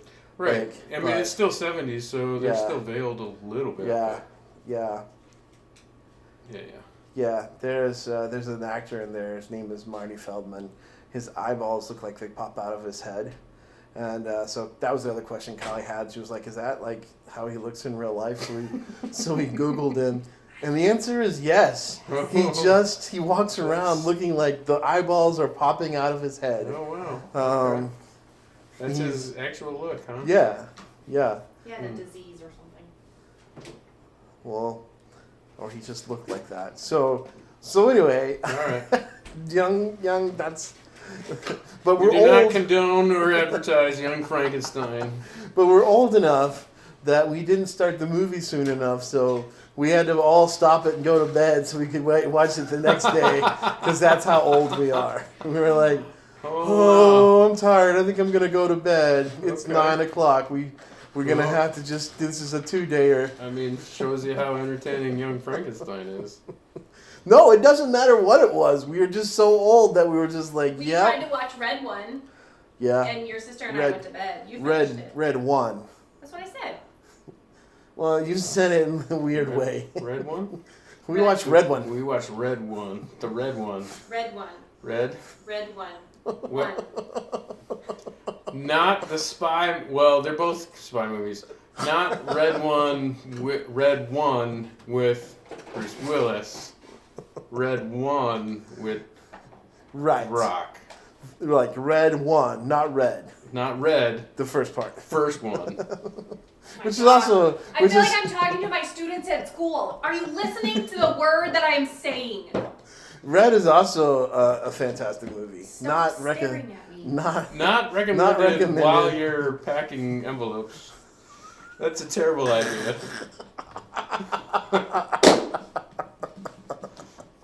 It did decrease our efficiency by a lot. Do you? I mean, I don't know what's happened to mailings, but 3 of us can get it done in a morning now. I I don't know what's going on and why it took us multiple days when there were 4 of us doing it Paul sometimes. and Tyler seem to be the defining factor of why that took so long. I mean, I would have arguments about like, well, maybe it's the 3-hour lunches that we would take in the middle of the day. That's true. Of like, hey, let's go to Peoria because this is so much fun. Let's make it last longer. We don't do that anymore. So What the heck are we talking about right now? the movie Red. Oh, with- we're talking about with- Kelly's with- gimpy shoulder. with- That's not what you were talking about when you walked in the room. no, we were talking about like serious Jesus Yeah, things. Jesus. So Ooh, that's spicy. Jesus is spicy. Jesus. Oh, that's spicy. This can be I hope you spicy. like that ranch dressing tomorrow. Did you just say ranch spicy? I put What? Tony's in it, and I made it too spicy. She can't say the second part. I can't say the I have second no idea what we're talking. This. Once again, what? You've never had Tony's? Okay, I think that's We eat this on our maybe. All right. Tony It's- Chachere's. it's- Okay. It's a, So I added it to his ranch it's a dressing. Creole seasoning. Yeah, It is we a call it Creole Tony's. Okay. Um, Whew. so anyway. Okay. I had a little bit of young Frankenstein moment myself. Right there. That's a spicy. That's a spicy ranch. That's some spicy ranch. This Tony, one. Tony, what are you doing to this ranch? I don't. What is going on? What is happening right now? This black pepper. It's a little much, Jen. There's- You need to cut back on the black pepper. That garlicky butter. Whew, you gotta watch out for that. It'll bite at your back. What are we talking about right now? Nothing like the Midwest. What? It's not flour or butter. Oh, that's spicy. That's That's- spicy ranch you got on there. Spicy. Paul made dinner the other night and it was too spicy. I couldn't even eat it. Yeah. Apparently, ranch is hard to I choke put down. Tony's in it. That's why it was spicy. Alright, I'll leave you guys. Not a sponsor. But if he wants to, Tony, Acceptable. Tony, bring it on. Potato Slayer is what I put in. Actually, one in Tony's. There's Potato this Slayer? Potato Slayer. It's like the seasoning that. Have you never heard of that either? No. But I thought it was fun that you were fanning yourself with the door. That may or may not be due to the spices. That just She closed the door like 3 times. She was like, I don't know if I'm I gonna didn't leave even know yet. if I needed to contribute. She wants to anything. be part of this whole process. she's well, I guess yeah, she does. Okay. Did you want to talk about the Potato Slayer? No. She She showed it came to me. back- okay. There's no. She Yeah, doesn't it's know just- that there's no video. There was. Yeah. She showed it There's to us. there's a seasoning. When I was doing Whole30, I needed seasoning that didn't have sugar as its base because most seasonings have sugar or added sugar, Sure, and you're not supposed to have that. So, Potato Slayer was one that did not. It is a little bit. It's got red pepper flakes. I think it's a little on the spicier side, not crazy spicy, but it's got a good little kick to it and delicious. Check it out at your Walmart. Your local Walmart may or may not have it, but Potato Slayer. It's a spice that makes life right. Also not a sponsor, Wow. but maybe if you want All to right. out there, Potato Slayer, I mean, hit me up. look at how good that ad read is. Yeah. If it was, we could have. Now you're I just mean- giving them away for free. Why would they sponsor us if you're just gonna give them? That's away true. for I free? love it enough that I'm okay with that. Oh, all I right. would support Potato Slayer for free.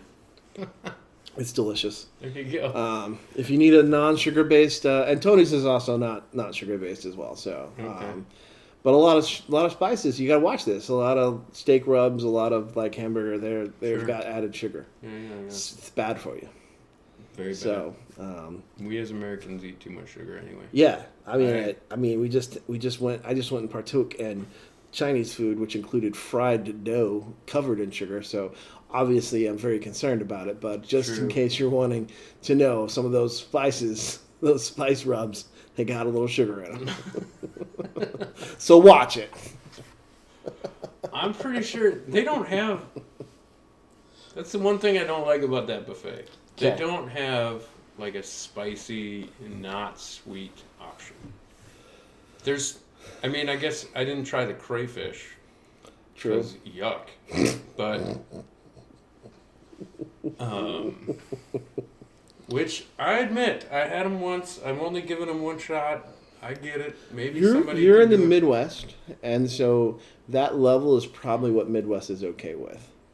Like they probably have toned down the spice, because they're like, Midwest people can't take the spice, and so that the General Tso's chicken there is probably the spiciest that Midwest people can take, and it's not spicy at all. Yeah, on a whole, in buffet, I get it, but that's just my issue with buffets. Is Yeah. a lot of times, like when they go honey chicken or peanut butter or cashew or whatever they do, Sesame, orange. sesame, Yeah. it's usually so sweet that I'm like, oh, Yeah. that's too bad. Yeah. So. Anyway. Now all of you listening know what we did before the podcast. We gorged ourselves in Chinese. It's delicious. It was good. delicious. It was good. I'm not. You know, back in the day, speaking of mailings, Back in the day. thanks KJ52. KJ52!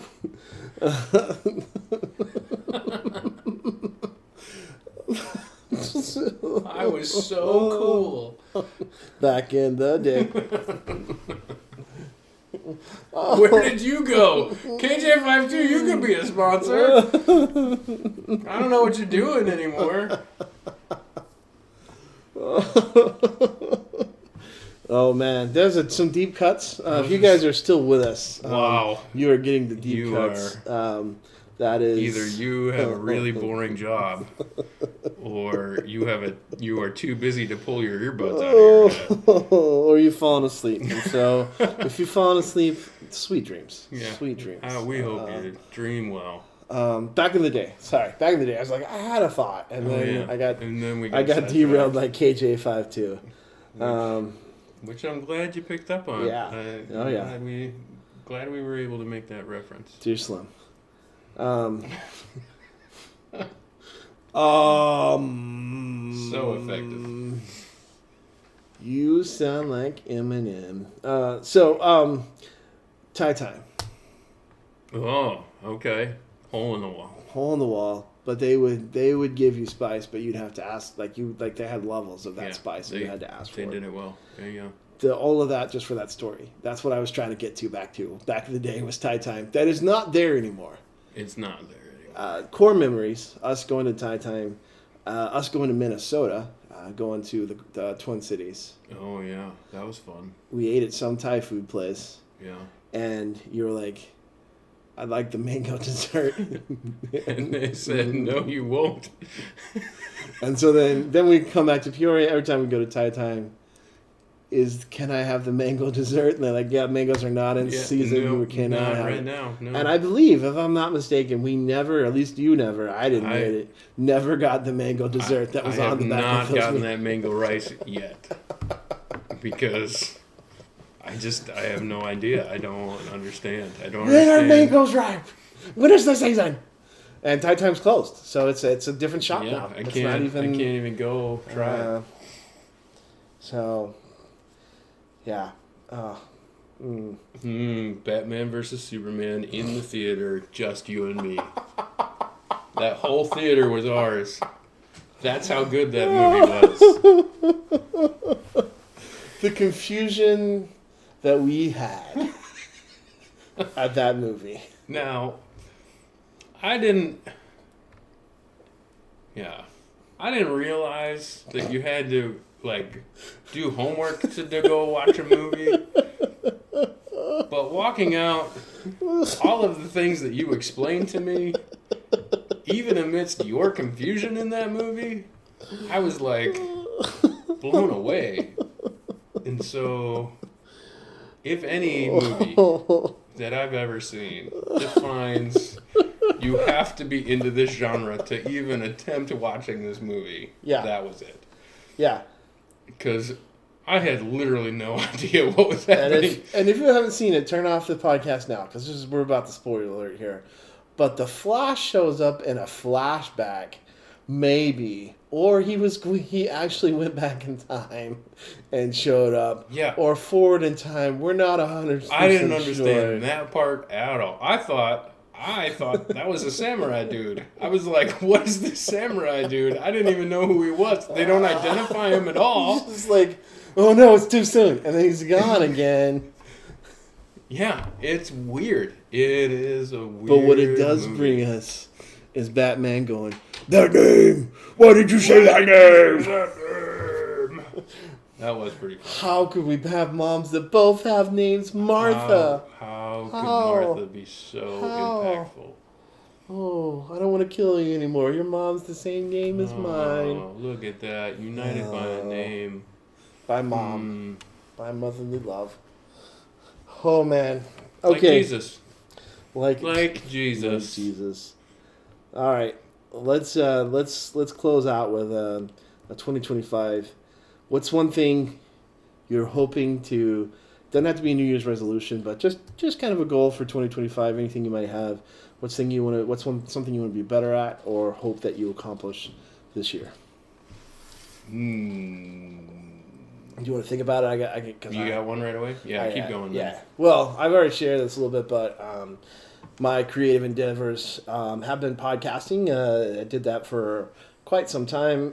Put out a podcast every Sunday for almost 2.5 years, and then I stopped and going to school and do that kind of stuff. But my hope is to write more blogs on Patheos because technically.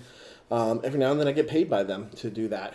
So it's based on the number of looks or clicks that you get. And I don't advertise enough or try to promote that. I just write about Jesus, and I'm happy to do that. So I'm going to try to do that a little more this year. So that's my goal for 2025 is to put out about 52 blogs at a minimum once every Sunday. That does take me more. Usually, it does take me a lot more time to write than it does just to start talking whatever's in my head. So that's my goal. 2025, a blog. Maybe not every Sunday on the dot, but 52 by the end of the year. Okay. So, I got a few. All right. Okay. Goal number 1. All right. I got to make a table for my wife. Not a kitchen table, just a smaller table.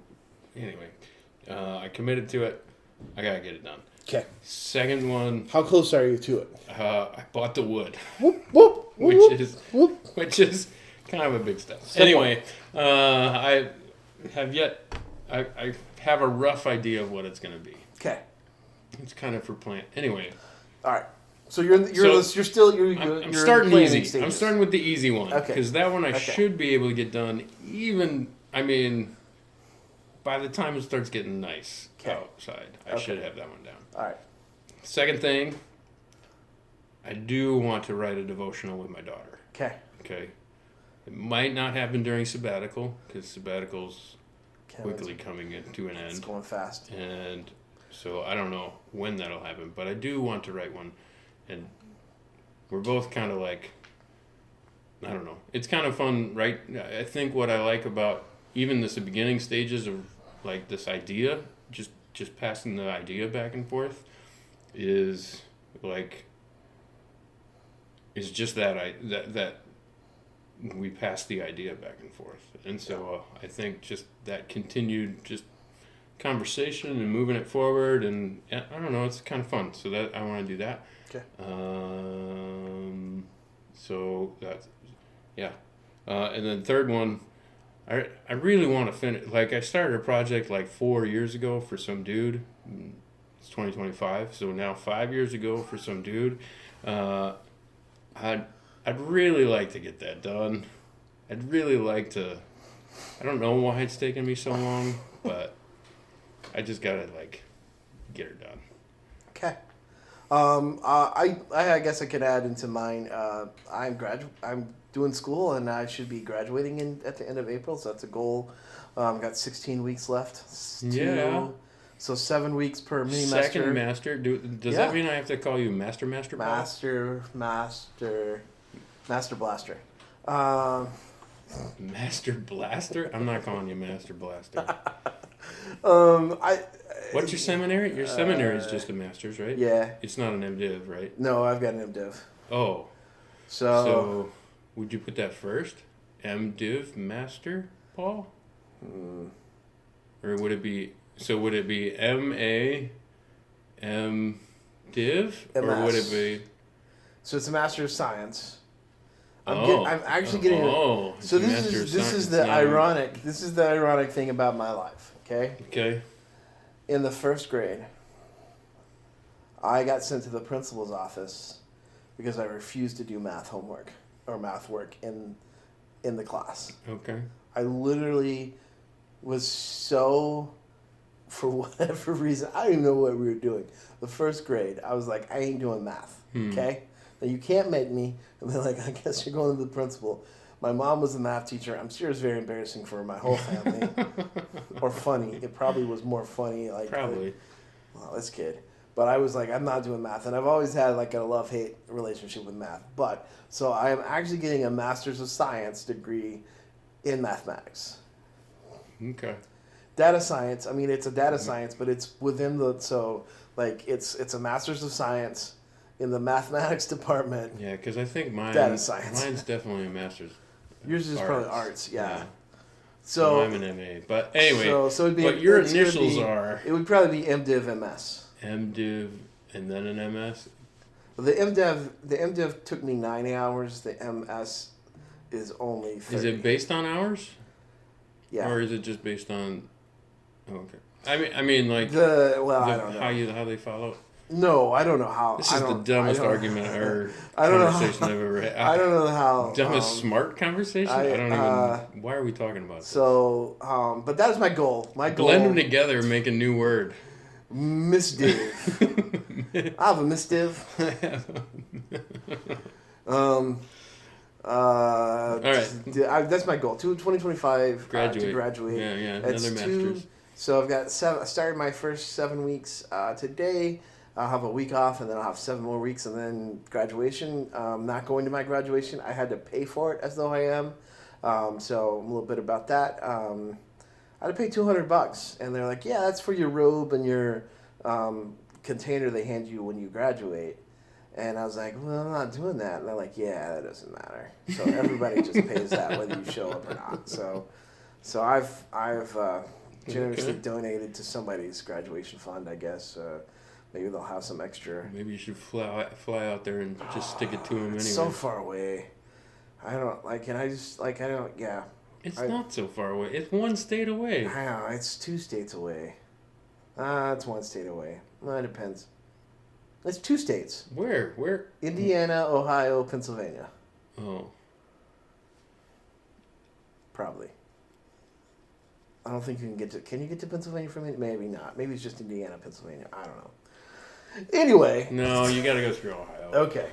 All right. 2 states. It's like 11 hours. We looked it up. Like, Callie and I looked up, 11 hours? Yeah. Oh, wow.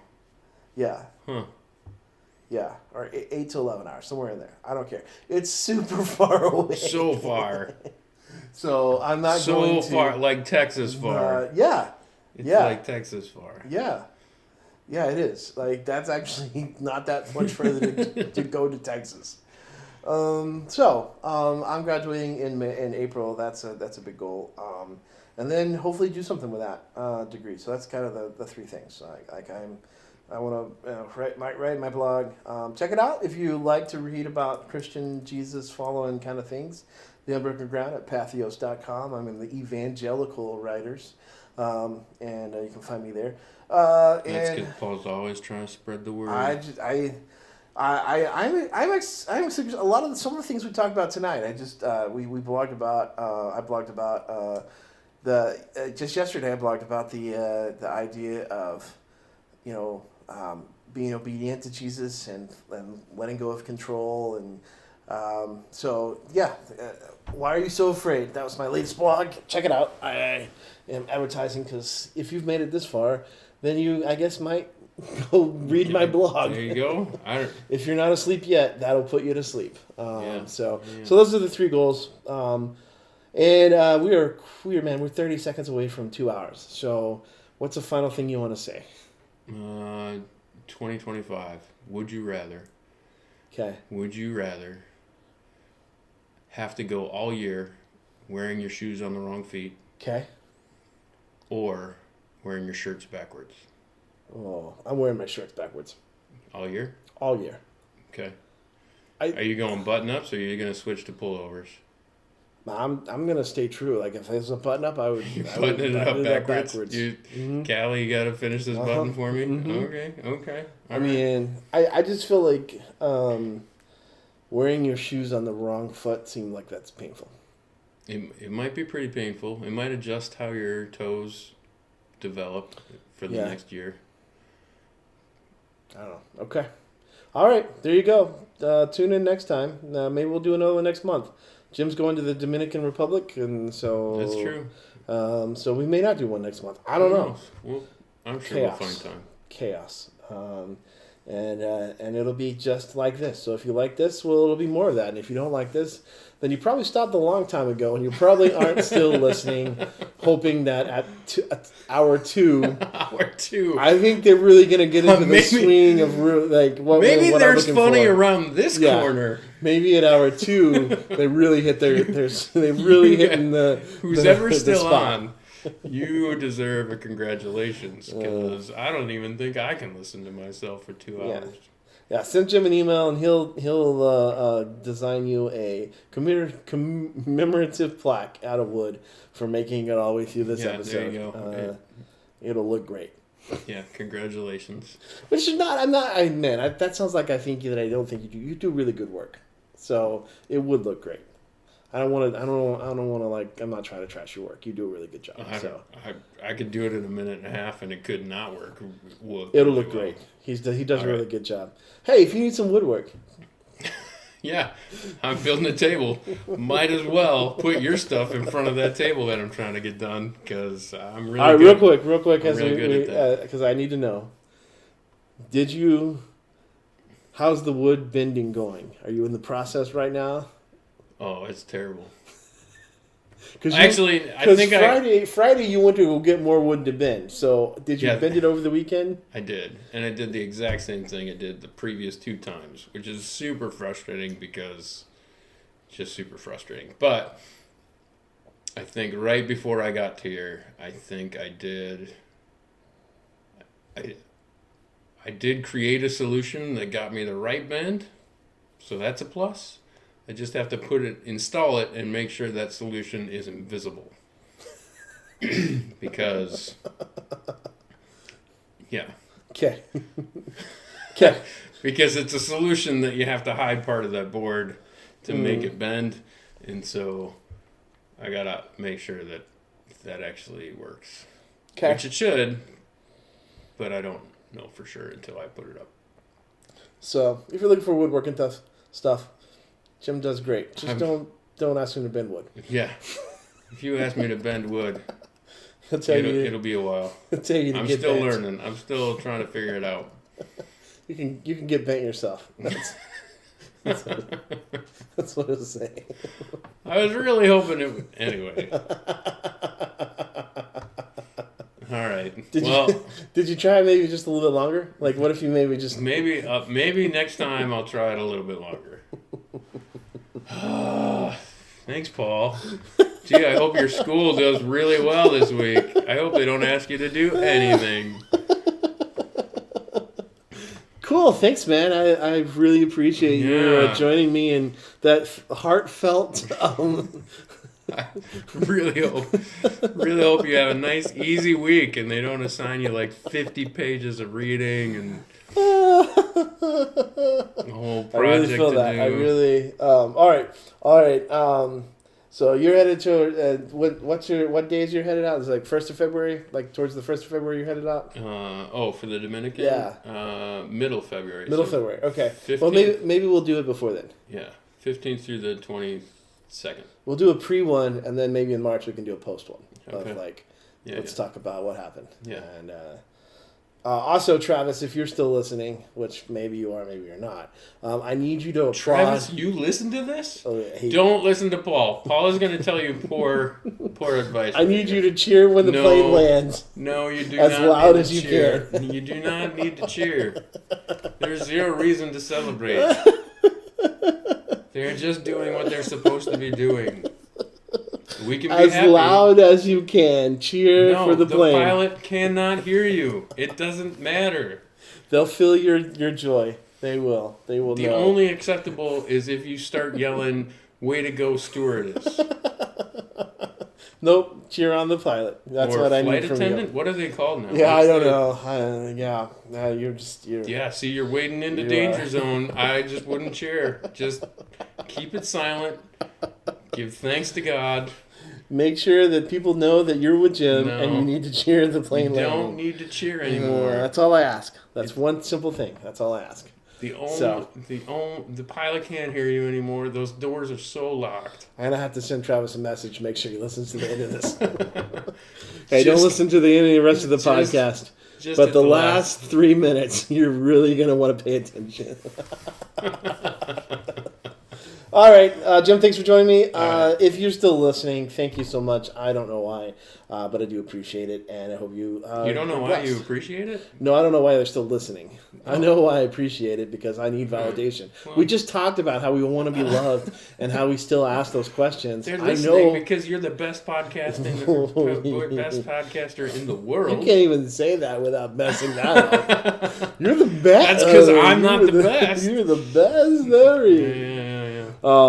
yeah. No, I know why I appreciate it. I don't know why they still are doing it. All right, Jim. All right. See ya. Adios. Oh.